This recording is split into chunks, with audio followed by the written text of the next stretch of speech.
हक़ मौजूद अॼु जेको आहे पाण ॻाल्हाईंदासीं कोरोना वायरस ते ऐं ख़ासि करे सिंध जे अंदरि जेको लॉकडाउन आहे हिन वक़्तु ताईं मां सम्झां थो 16-17 ॾींहं थी विया आहिनि जो लॉकडाउन आहे मुसलसल सॼी सिंध जेको आहे ब्लॉक थियल आहे।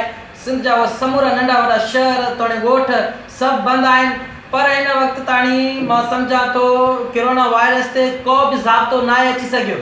ॾींहं ॾींहुं केस वधंदा पिया वञनि, ॾींहं ॾींहुं जेको आहे माण्हू मरंदा पिया वञनि ऐं हिन वक़्तु जेको आहे सूरत हाल हिकु इहा वञी बीठी आहे त मज़दूर तबिको जेको आहे कराची जे अंदरि हैदराबाद जे अंदरि जेके बि वॾियूं सिंध जूं वॾियूं डिवीज़नूं आहिनि जेके वॾा शहर आहिनि सिंध जा पर उते बुख बदाली वारी हालत थी वई आहे पोरियत तबिके जी। हिन वक़्तु ताईं हितां जी रियासत हितां जी हुकूमत उहा नाकाम थी चुकी आहे पोरियत तबिके जी सपोर्ट करण में।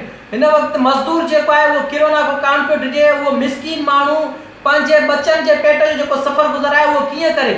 उहो हाणे जेकी बि जंग विड़े पियो उहो पंहिंजे पेट लाइ जंग विड़े पियो, उहो जेकी मज़ामत करे पियो उहो पंहिंजे पेट लाइ मज़ामत करे थो। जेकॾहिं अञा मज़दूर ऐं पोरियत मज़लूम माण्हुनि खे जेकॾहिं दीवार सां लॻायो वियो त मां सम्झां थो बग़ावत जनम वठंदी। सिंध हुकूमत खे एतिरो बि शर्म थिए त उहो जेको आहे पोरियत ऐं मज़दूर माण्हुनि जी जेका सपोर्ट कनि, उन्हनि जे रोज़गार जी का फैसिलिटी कनि। हिन वक़्तु समूरा शहर जेका ब्लॉक थियल आहिनि, नंढा वॾा कारोबार बंदि थियल आहिनि पर सिंध सरकार उहो सिर्फ़ु प्रेस कॉन्फ्रेंसूं पई करे त असीं जेको आहे ग़रीब मिसकिन माण्हुनि खे हेतिरो कुझु ॾींदासीं, हीअं कंदासीं। भाई असांखे ख़बर आहे तव्हीं रुगो सिर्फ़ु हिन वक़्तु ताईं प्रेस कॉन्फ्रेंस करे सघंदा आहियो, उहा ई पीपल्स पार्टी आहे, तव्हीं उहे ई हुकुमरान आहियो। माज़ीअ में जीअं तव्हां सिंध सां वेदन कई आहे, माज़ीअ में जीअं तव्हां सिंधी पोरियतनि माण्हुनि खे बुख बदाली वारी जेकी हालत ॾिनी आहे अॼु बि तव्हां उन ई मंज़र ते बीठा आहियो, उन ई सिपनि में बीठा आहियो। तव्हीं हिन वक़्तु ताईं मां सम्झां थो